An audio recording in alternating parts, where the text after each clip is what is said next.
Our practice is regarded as one of the most ethical, if not the most ethical practice. Our standards of compliance and efficiency basically are unsurpassed.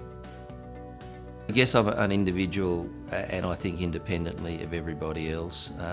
Sometimes I march to a different drum, as they say. I was born and bred here in Sydney. I always wanted to be, from a very early age, a chartered accountant without knowing exactly what that was. I didn't really find that I enjoyed the profession until I stumbled across the area that I've specialised in for the last 35 years, which is insolvency, business, dealing with people with business stress, liquidations, turnaround, and indeed personal bankruptcies. This particular firm, and the characteristic of my particular firm, is quite specific in that in the main, not entirely, but in the main, our referral base is the business community itself, or their professional advisors more specifically. And the approach they make to us is, we're in trouble, please help us out. Okay, so our focus is helping people. That's our focus. The real story is small family businesses getting into difficulties for whatever reason. And I can demonstrate the statistics on that. 80% of companies that fail have less than 20 employees. Now, risk-taking and propensity to risk-taking is essentially the domain of small family businesses. Big bureaucracies, big organisations, public companies are actually not real good at it. They're locked down to their procedures and their rules, where small businesses has a go. That's probably the reason why we see the vast majority of insolvencies are at the small business end, because that's where the appetite for risk-taking actually is.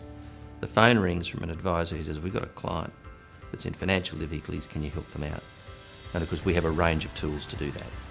People facing financial difficulty think terrible things are going to happen to them. They think they're going to go to jail. They think that their kids are going to be thrown out of the school they're in and they're going to be social pariahs. They think that they're going to have a big B for bankruptcy tattooed to their forehead that their children and their grandchildren will have to live with for generations to come. These are crazy, unsubstantiated concepts. It's not uncommon for my clients to be there not only with financial difficulties, but also significant health difficulties and relationship difficulties as well. The common denominator is the fact that they're worried about money. Many of the difficulties, particularly the personal insolvencies, are actually not caused by business. They're actually not caused by business at all. They're caused by dysfunctional human behaviour. But one of the biggest reasons for personal bankruptcies is gambling, for example. And people get addicted to gambling and they lose huge amounts of money. Certainly independent observers have been amazed at how miserable people look when they're sitting out in the reception waiting to see me, and how deliriously happy they are when they leave. That set of solution relieves them of enormous amounts of stress.